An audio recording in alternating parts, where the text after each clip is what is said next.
I almost decided not to do this review because by the time you see this video, this show will have already closed. I'm recording this on Friday the 20th, and Sweeney Todd at Mirada Theatre closes this Sunday the 22nd. So it almost feels like a moot point to talk about this show, right? Wrong. Because I loved this production so much that I'm going to sit here and talk about it for probably a lot longer than I need to. So let's get into it. Look, I made my light bulb red. Because this show is bloody. A bloody good time.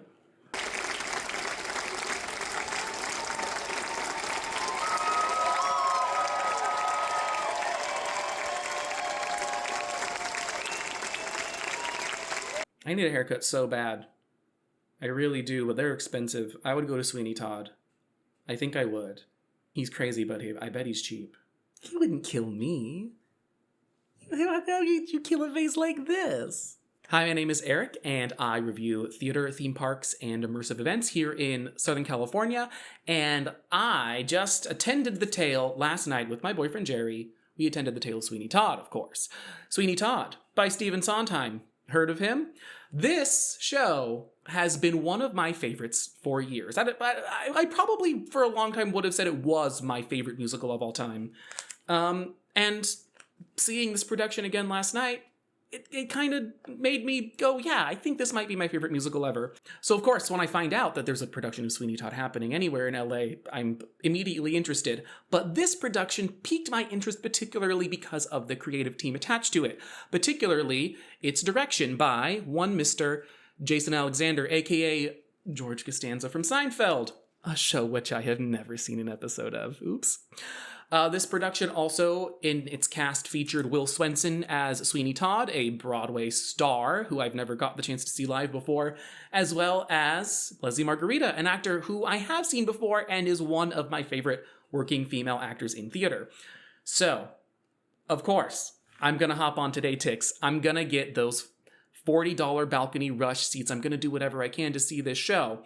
And going in, I already knew I was gonna like it because of how much I'm a fan of the text, but when I tell you this is one of the biggest surprises I've seen in a really long time for a show that I already expect a lot from, but I did not expect to be as wowed by this production at La Mirada Theatre. La Mirada Theatre is an Orange County theater company that I have not been to in a very long time. In fact, the last time I saw a show there was before I even lived in LA. I saw a production of The Hunchback of Notre Dame back in 2017, I want to say. And I remember at the time liking that production fine, but feeling like there was a lot left that I desired from it. The point is, La Mirada is not a theater I have really been that excited to return to because the one time I saw a show there, I was not that impressed by it. And I have completely changed my opinion now. I am so excited to go back to La Mirada now that I know that they can take classic shows like Sweeney Todd and put a brand new light on them and produce things at this big, huge, massive scale, this Broadway-sized, Broadway quality scale that I could not have anticipated going into the show. So what is Sweeney Todd, the Demon Barber of Fleet Street, you may ask? Well, Sweeney Todd is the story of Sweeney Todd, once known as Benjamin Barker, a man who was wrongfully imprisoned, who is now returned to London to get revenge on those who have wronged him, as well as reunite with his wife and daughter, only to find out, oops, his wife and daughter aren't around anymore. His wife Lucy poisoned herself, and his daughter Joanna is now under the care of the man who falsely imprisoned him, Judge Turpin. He decides to return to his previous home, his previous space where he was a barber, above what is now Mrs. Lovett's pie shop, and him and Mrs. Lovett form this friendship, this bond, this very twisted bond, because they're both not that okay in the head. After all, this is Victorian London in the 1800s. Things are not good if you're not a wealthy, aristocratic person. In fact, it's pretty bad. It's dirty, it's dingy, it's gross. There's a lot of violence, there's a lot of rage, and there's a lot of just gritty, gross dirt under your fingernails and under your eyelids and in your ears all the time. So, what was I talking about? Oh yeah, London. Gross in this time period. Perfect place to set a musical. And I love Sweeney Todd because it is a show that, even for the time it premiered back in 1979, was really radical in its setting and in its themes. It's one of the few horror musicals I can think of. I would say that and Little Shop are probably the two most prominent, but shows that really are interested in like examining the underbelly of humanity, the dark side of the human psyche through song and dance. One of my favorite things ever, song and dance and the human psyche. I would even credit Sweeney Todd with sort of being my first introduction to the world of horror. I used to be such a scaredy cat until I saw the 2008, I think, 2007 film version of Sweeney Todd, the Tim Burton movie starring Johnny Depp.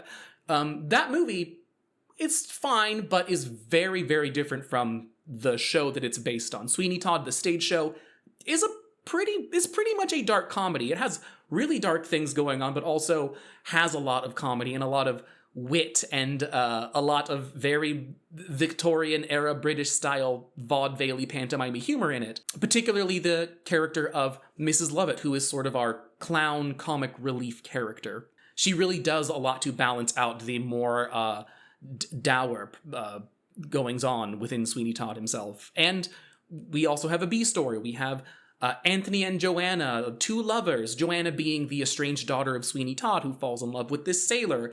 Their paths merge as their paths also merge with Sweeney and Mrs. Lovett, as well as the paths of Judge Turpin and his beadle, and as well as Pirelli, the salesman, and Toby, his underling. It's such a brilliantly written show where you have all of these moving cogs in this sort of factory-like machine that is the text of the show, and all of these cogs and wheels perfectly fit together in the story to create one of the most like harrowing tales ever attended. Sweeney Todd. So all of that to say, Sweeney Todd is a great show with music and lyrics by Stephen Sondheim, as well as a book by Hugh Wheeler. We know this. It's old. It gets done all the time. But what about this version of the show? What did I love about this version of Sweeney Todd? Well, under the direction of Jason Alexander, he has created a Sweeney Todd that honors some of the most iconic elements of the original stage show, while also bringing in a new framing mechanism to the show that I have never seen pulled off this successfully before. Because Sweeney Todd gets done so much, people are often trying to bring their own takes on the show. There was a notable production back in the 2000s that had all of the actors playing their own instruments. It was a very small cast, and that production itself was set inside of an asylum, Fogg's Asylum, which is a setting that appears in the show Sweeney Todd. This version, directed by Mr. Alexander, borrows that framing device, but sort of takes it in its own brand new direction. In the 2000s Broadway version, it was set in Fogg's Asylum, and the show was very deliberately set from the perspective of Toby, one of the only characters in Sweeney Todd who is not dead by the end of the show. Spoilers. This production is also set in Fogg's Asylum, but actually creates this whole brand new character that does not exist in the text, but is this character that kind of frames the entire narrative and the entire reason why we are seeing this specific version of the show. That new invented character being a character billed in the playbill as the Overseer. This is a cloaked man who is very long-haired, like yours truly, who is sitting at the very top of this like 3-tier stage and spends the entire show sitting in this chair with his hair in his face, cane in his hand, sort of just sitting there watching the entire action of the show. He does not speak a line the entire performance, but he is always sort of there looming over what we are seeing. And the idea that I take away from this is that this is an inmate in Fogg's Asylum who has decided that he is going to attend the tale of Sweeney Todd in his own mind, and that we are going to see his projection of that story. He is attending the tale of Sweeney Todd, as we all are attending the tale of Sweeney Todd, but he is also attending the tale of Sweeney Todd in the sense that Sweeney Todd is a morality play. It's a story about revenge, and it's a cautionary tale. So he is attending this cautionary tale. He along with us are here to attend the morals, the morality at play, and sort of take our own lesson from the very big mistakes that many characters are making in this story. So you have this man presiding over the proceedings. Who is he? Is he a judge of sorts? Is he Sweeney Todd himself? I'm going to get into what I think he is, specifically because something at the very end of the show kind of clues you into what's going on here. So he is attending this tale over this gigantic 41-foot set, I believe I heard in the talkback after the show. This giant set where you have a layer of scaffolding that goes along the left wing of the stage, the back wall, and then the right wing, and then a third layer above that, left wing, back wall, right wing. And then the judge, the overseer, sitting at the top of all this. There's also a set element that borrows deliberately and directly from the original Broadway production. The original production of Sweeney Todd had this sort of box that sat in the center of the stage that could rotate and move around. It was mostly used to be Mrs. Lovett's pie shop on the lower level, and then Sweeney Todd's barber shop on the top level. So that is something that is pulled from the production, I would say very lovingly so, because they don't exactly copy like the design or it's necessarily the same blocking elements from it, but it's pulling from that. And this framing of this insane asylum and this overseer, I love in this version because it never once distracts from the actual truth of the narrative of Sweeney Todd.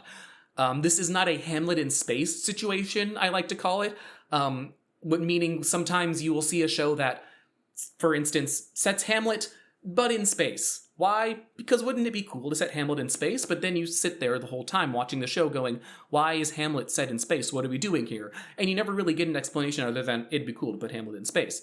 This is not Sweeney Todd set in an asylum with some guy sitting at the top because wouldn't it be cool to do that? It's adding enough color to a text that many people are familiar with while never being so distracting that people who don't know the story are distracted by what is going on in this particular staging of the show. And I think in less capable hands, in hands less capable than director Jason Alexander's hands, this could have been something that totally killed the show. But instead, it only adds and iterates and colors in sort of the edges of a story that is already so beautifully, perfectly crafted on its own. So before I talk any more about some specific directing choices and moments I loved in this show, I want to talk about the cast. Sweeney Todd, the title character, is played in this production by Will Swenson, a very handsome Broadway guy. You know, I have never seen him before, but I know him from I'm probably most familiar with him from the 2009 revival of Hair that was on Broadway in 2009, almost 20 years ago.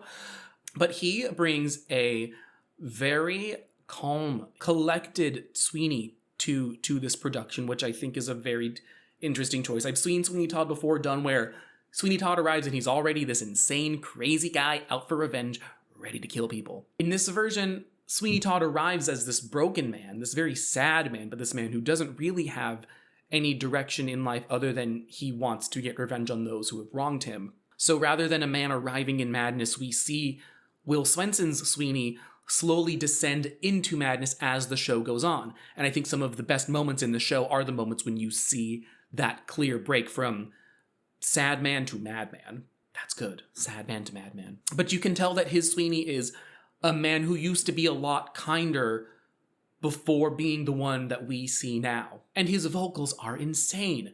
I love a good baritone in musical theater. So much modern musical theater writing is written for the tenors, and that's about it. Sweeney Todd, one of the best written baritone roles in musical theater. I want to play him someday so bad. I think I could. I've definitely got the hair for it. And I feel like in his version of this character, you see him almost struggle to convince himself that the evil things that he's doing are the things that he really wants. Particularly in the Joanna reprise near the beginning of the second act, where him and Mrs. Lovett have already decided that they are going to people that come to Mr. Todd's barbershop, and Mrs. Lovett is going to take those bodies and turn them into meat pies to sell in her shop. Crazy, right? But in that Joanna reprise, what is so beautiful about his journey in that song is that he sort of, over the course of the song, has to kind of make himself commit these acts. He has not fully hollowed himself out. He is certainly more of a shell of a man than he was, but the humanity is still there in his heart. Especially, there's a part in the song where he decides that he's not going to somebody, and you have this moment of him sort of for a brief verse of a song become the person that he used to be before he was sent away to prison. You see that kindness come out again, and that's something that I think Will Swenson he brings an unexpected warmth to this character. I want to talk about Lesli Margarita. Lesli Margarita. I have been obsessed with you diva, for so long.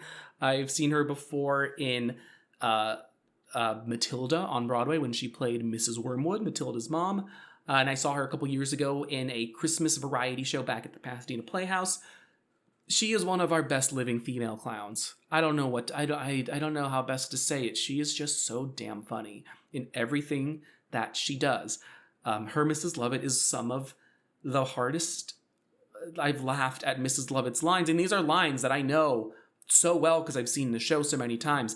She finds new ways into the comedy in this role in just astounding ways. I cannot believe her talent and her comfort. The best moments that she has in the show are the moments when she's completely comfortable and in control of the things that are happening around her, even when things aren't going necessarily the way that they're supposed to.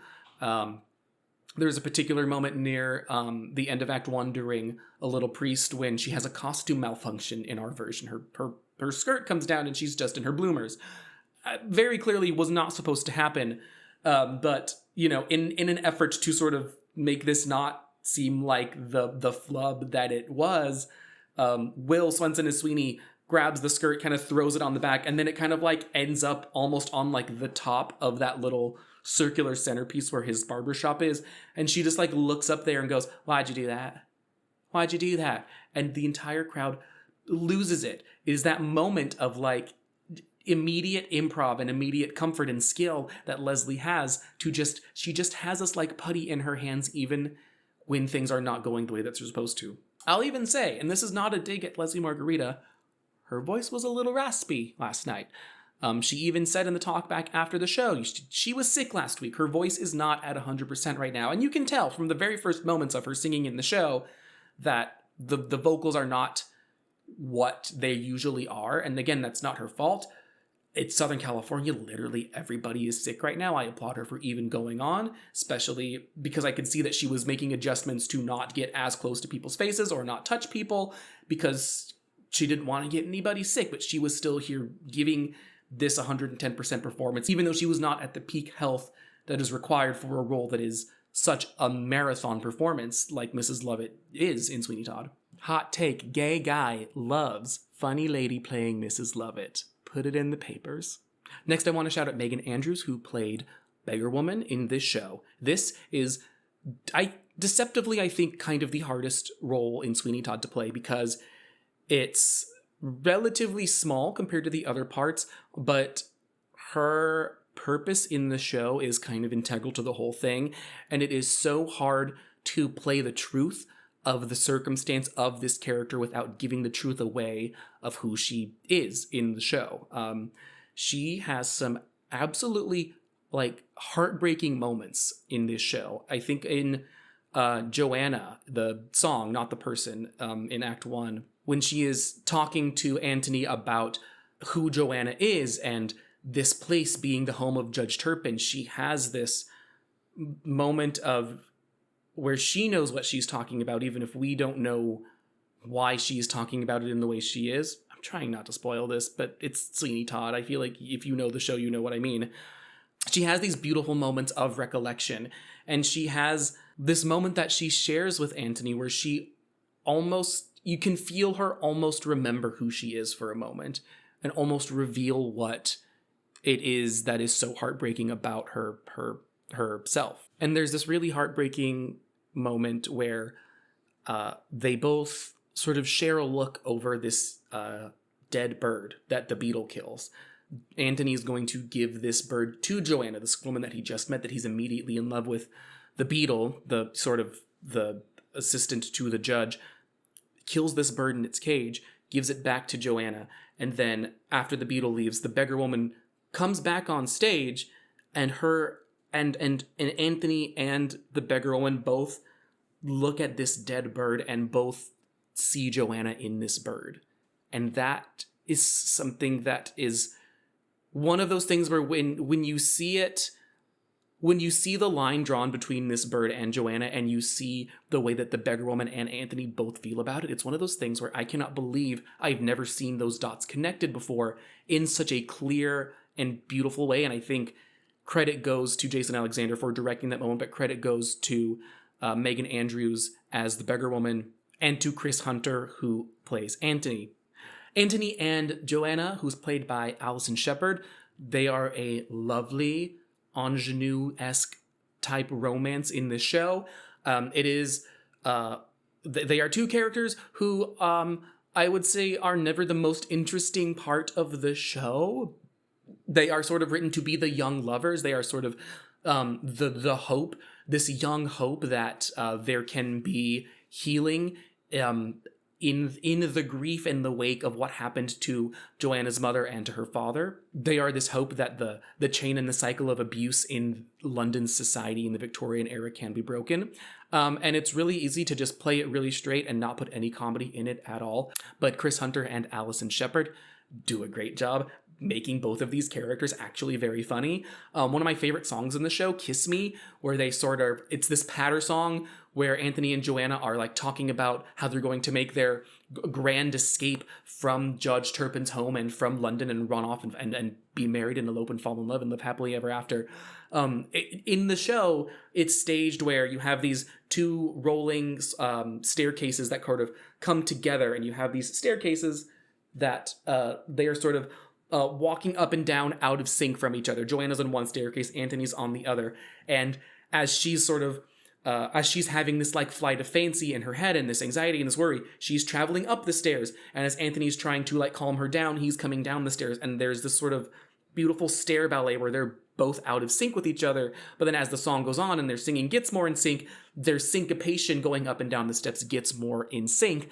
And it's so tricky to sing this very fast, very breath-heavy patter song while also running up and down these stairs, while also having these like beautiful moments of comedy where the two are constantly missing each other and not catching each other's ideas and not really able to volley until they are.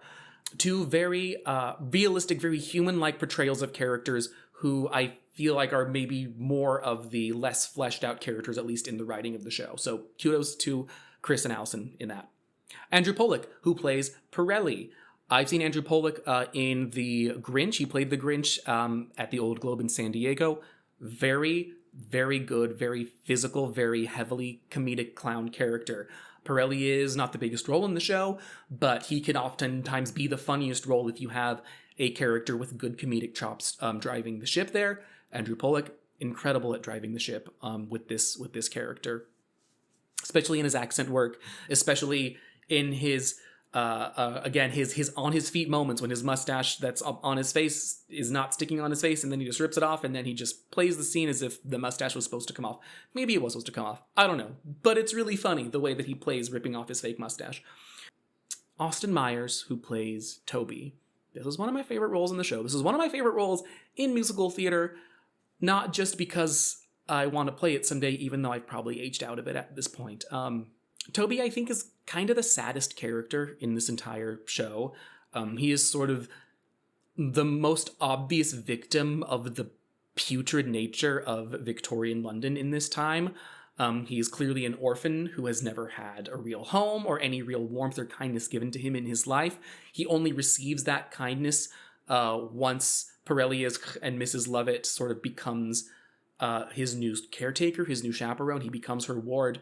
And he has the most devastating song in the show, Not While I'm Around, where he sings, he is this heart on his sleeve boy who is singing to his new mother about how much he wants to protect her from someone as evil as Sweeney Todd, because he has figured out that Sweeney Todd is people and they're being turned into pies. Austin as Toby really brings out the humanity of this character without it being so melodramatic and so overwrought. And I will say, it's not too sad. It's easy to play this character as a sad little puppy with like no interiority other than just a victim of abuse, and he sort of rises above that very simple portrayal of that character. And he even makes lines that Toby has in the show that have never really worked for me work 100%, particularly in the very final scene. He has this sort of patty cake monologue, sort of game haha thing that he says in this very dark moment at the very end of the show when he's holding a razor in his hand. And that's a moment that's always been a little silly to me. It's a weirdly silly moment at what should be kind of the most dour and sad moment, because it's the closing moments of the show. And he is able to like find a way into that silly moment, make it sad, keep the silliness of it, and also like make me fully comprehend why he makes the choice that he does at the very end of the show without it just feeling like, oh well, he's gone crazy, because everyone's gone crazy now. He, like Sweeney Todd, is a victim of his circumstance, but is also someone who has the choice to continue holding responsibility for the choices that he makes, rather than just being a victim who has no choice. And I think that's a really difficult thing to play with so few lines in such a strangely written moment at the very end of the show. And Andrew does an incredible job at it. There's so many good people. I don't have time to shout out every single person in this show, but just trust me, they're all great. But the last person I want to shout out is Jeff Lowe, who plays the Overseer. He's the character I mentioned earlier, is sort of this new construction for this production. He sits at the very top of the show and is there the whole time. And I literally mean the entire show. He does not leave during any set changes. He doesn't leave during any blackouts. The only time he's gone is during intermission. But other than that, he's there at the top of the stage the entire show. And you really get that what's going on with this character is that he is remembering the story of Sweeney Todd. He's attending the tale, and that he is in his mind sort of embodying all of these characters all at once. There are lots of very specific moments of blocking where when Sweeney Todd raises his hand, he raises his hand in the same way. Or when there is a knocking at the door, rather than hearing a knocking sound effect, he is knocking with his cane as if he's sort of the one creating the soundscape of the show. Another good example of that is the very loud whistle chime that happens at multiple moments during the show. There is sort of this whistle, this thing on a chain that he pulls. When he pulls it, the very loud screeching whistle sound goes off. So it's even bringing that sound that has always kind of existed non-diegetically in Sweeney Todd, there's a vocab word, non-diegetically in Sweeney Todd, and makes that sound diegetic to the world of this version of the show.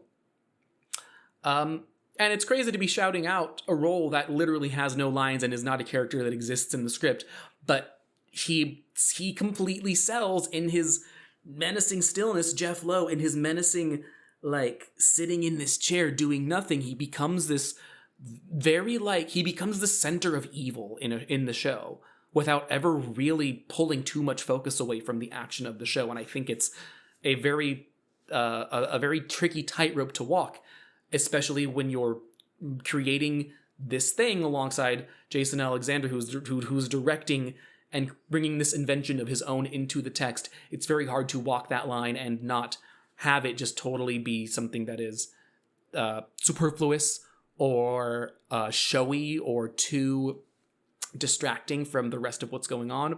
Okay, really quick, I do want to shout out some really specific directorial choices that I loved in this production. First off, Sweeney Todd's a show that has a lot of blood. And this version doesn't have that much blood. What this version does have is rose petals. Are you listening, Sasha Velour? Anytime somebody dies in the show, someone in the ensemble, most of the ensemble usually just has rose petals in their hand that drip. Anytime there's a murder or an act of violence in the show, instead of big gushes of blood, buckets of blood, it's rose petals that fall out of the hand. And that's, that is not like the most inventive idea. Again, Sasha Velour, we're coming for your wig. But it is gestures like that are not overused or done in a gimmicky way. Especially at the end of the show when Sweeney Todd finally gets the guy, he gets Judge Turpin. Judge Turpin's gone. Success, revenge, success. Instead of rose petals out of a hand from the ensemble, what we get is entire cloud of rose petals falling from the top of the stage. Like an avalanche of rose petals completely covering the stage. And so it's introducing this gesture at the beginning that feels very simple and then making that gesture more complex as the show goes on until it reaches this climax. And we are overwhelmed with these petals that represent blood but also represent a beauty and this kind of perverse release of tension from the petals that are covering the entire stage now. There's also these beautiful dream ballet moments. Anytime Sweeney or Mrs. Lovett is singing about the past and we're seeing previous versions of Sweeney and Lucy before the judge ruined everything, before he ruined their lives, we see these younger versions of these characters. And that's not a new thing to this production. Previous versions have sort of had these sort of dream ballet moments, but there are places where the dream ballet is brought back were places where I hadn't seen it before. The song Wait that Mrs. Lovett sings, low-key, kind of the worst song in the show. Again, no songs in this show are bad, but something has to be in last place, and for me it's always been Wait, because it's a little ditty that feels like it was written to fill time while there was a cast costume change happening off stage.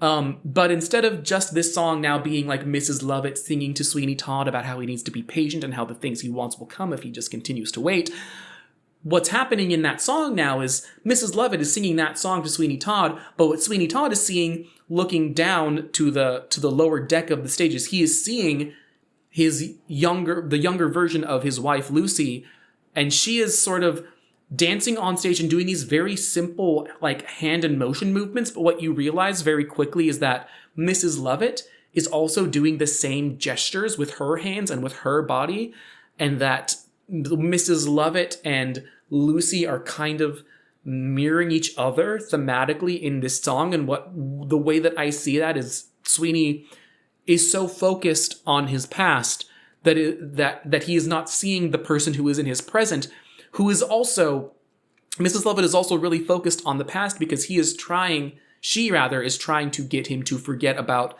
things from his past so that he can just replace the thing that he is missing by seeing these two characters mirror each other doing the same movements. It's so simple, but it says a lot about how these characters view their own histories and what these characters are willing to do to replace their histories or forget their histories or the acts that they will commit in revenge, to avenge their past histories. During Epiphany, the moment when Sweeney Todd does kind of break, when he goes from this sad man to madman, sad man to madman, when he's singing about how there's a hole in the world like a great black pit and it's filled with people who are filled with shit, and he's singing about how all these people deserve to die, it's often this very like still moment. Like it's like he needs to stand his ground, plant both feet on the ground, sing his little baritone heart out, and Mrs. Lovett is just kind of sitting there in the back. In this version, the square unit set starts spinning. The cast starts pushing it to spin it in a circle, and you think it's just going to go like one or two times. But for most of Epiphany, this box is spinning as almost as like we are entering this dizzying madness along with Sweeney Todd as he's having this epiphany. This stage, it just keeps spinning and spinning and spinning, and like along the set, all of these like bright lights are coming on and flashing in this very like rave-like way. And it's almost like he's seeing stars, and this stage is spinning and spinning, and the whole stage is covered in red.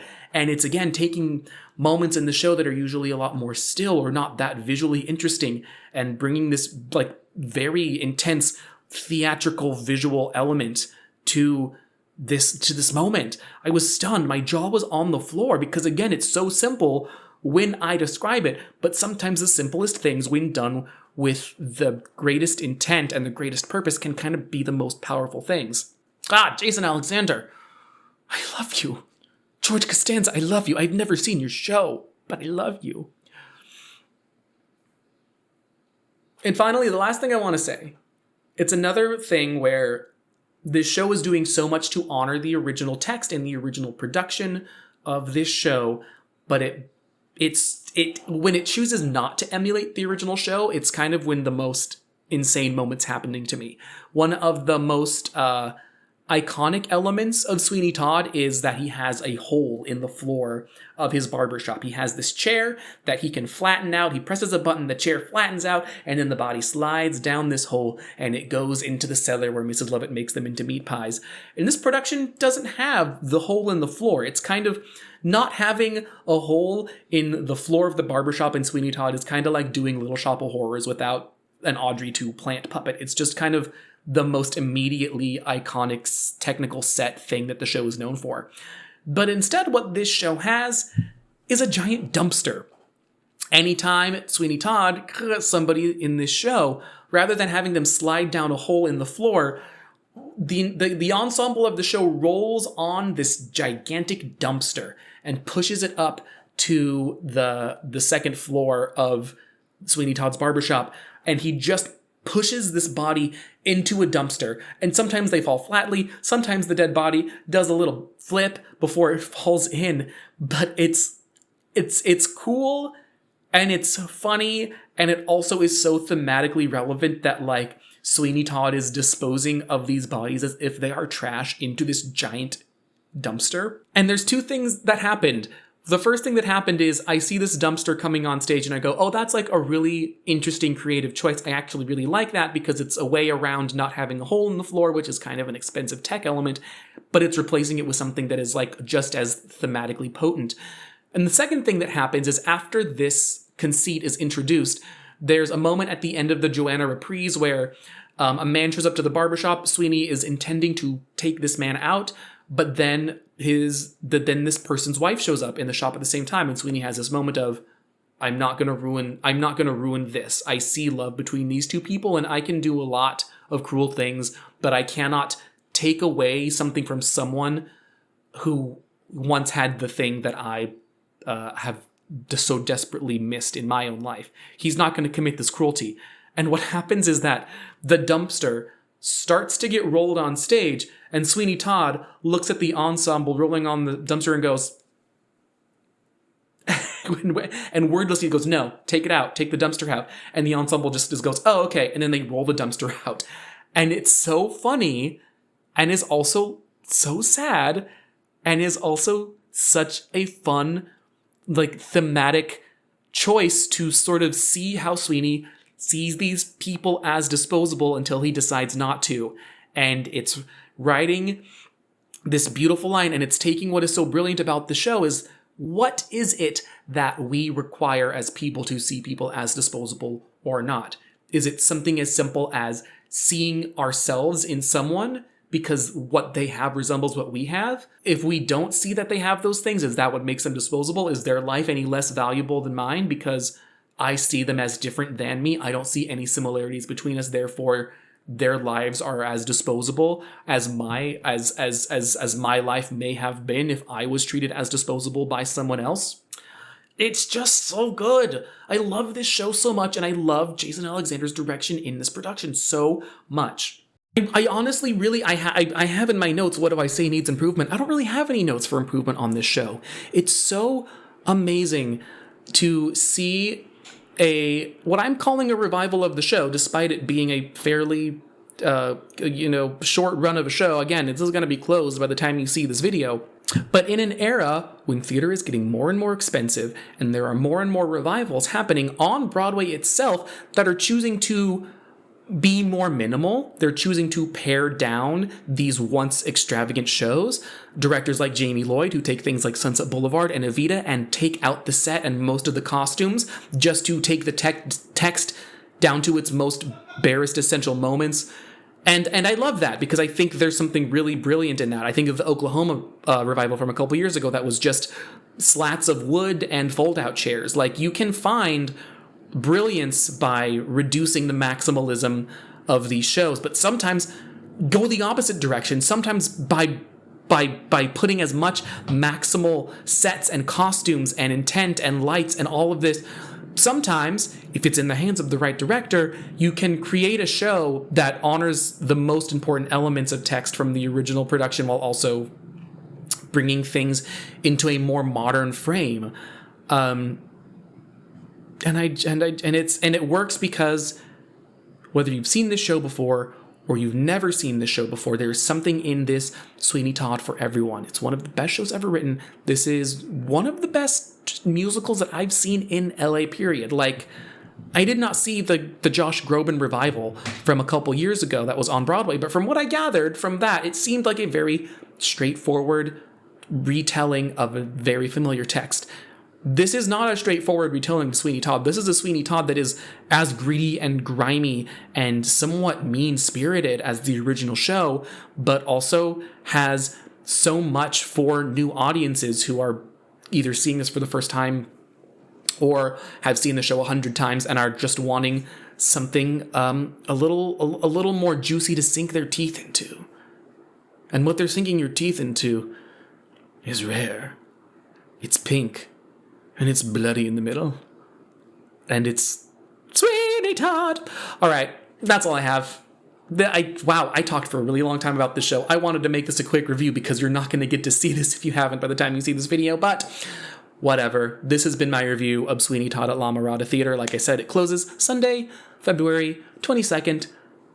God, I hope something happens to this production. If it moves anywhere, I don't know, because I don't think La Mirada is a kind of theater company that's interested in like touring their shows. But oh my God, it's good. And I hope you enjoyed this video. If you saw the show, please leave a comment and tell me what you think of La Mirada's Sweeney Todd. If you've seen Sweeney Todd ever, tell me about your favorite version of this show. I think it's an endlessly rich thematic text that has a million different angles it can be approached by.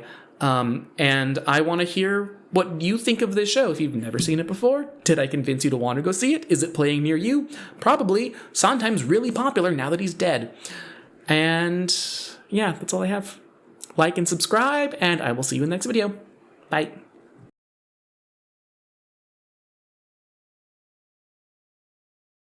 So at the very end of the show, this overseer character that has been overseeing the entire show that we have seen, he's watched the same thing as us. At the very end, and I mean the very end, in the final ballad of Sweeney Todd reprise, he is replaced by Sweeney Todd. And from the overseer's chair, Sweeney Todd is sitting there sort of giving us the final Attend the Tale of Sweeney Todd verse. And it's so interesting because I'm sitting there watching the whole show going, who is this overseer character? He's obviously not Sweeney Todd because, spoilers, but Sweeney Todd is dead at the very end of the show. So this isn't necessarily a Sweeney Todd is watching back his life as this overseer character. But then he is in the overseer's chair at the end, and I don't think that's a mistake. I don't think it's oops, we forgot that Sweeney Todd died, even though he's alive and singing here at the end of the show. What I sort of see the overseer character as is the embodiment of evil and malice in man. I mean, the whole finale song of the show talks about, isn't that Sweeney there beside you? Didn't you pass him on the street today? There are people like Sweeney Todd everywhere in society. And as long as evil and malice exists in the world, Sweeney Todd will never truly be dead. So this overseer character, from my perspective, is Sweeney Todd, but he's also every evil person who's ever lived. And it's this very, it feels very Hadestown to me. The idea of this character who is sort of against his will being made to sit in this chair and watch this story, attend this tale over and over and over again. He seems to know exactly what's going to happen the whole show, but he is also confined to this chair where he can do nothing to change the outcome of the events. Again, and this is not like ever fully explained with added text or with like a projection with text saying, by the way, there's no insert in the playbill explaining what this is. It is just sort of something that is put there for us to look at and then ponder at the end of the show. But it doesn't make me, but if you didn't know that, if you just saw the show and said, there's a guy sitting up there the whole time, I don't know what that means. That's okay, because you still got a good show. It doesn't ever fully distract. It doesn't take away. It doesn't try to replace anything. It just tries to supplement what's already there. It's such a brilliant, simple conceit. I love it. I think it works in this production. It's not necessarily something that I want to see forever in Sweeney Todd, but I think it's an interesting thing to try in this version that, by all accounts, in my opinion, succeeds in this version of the show.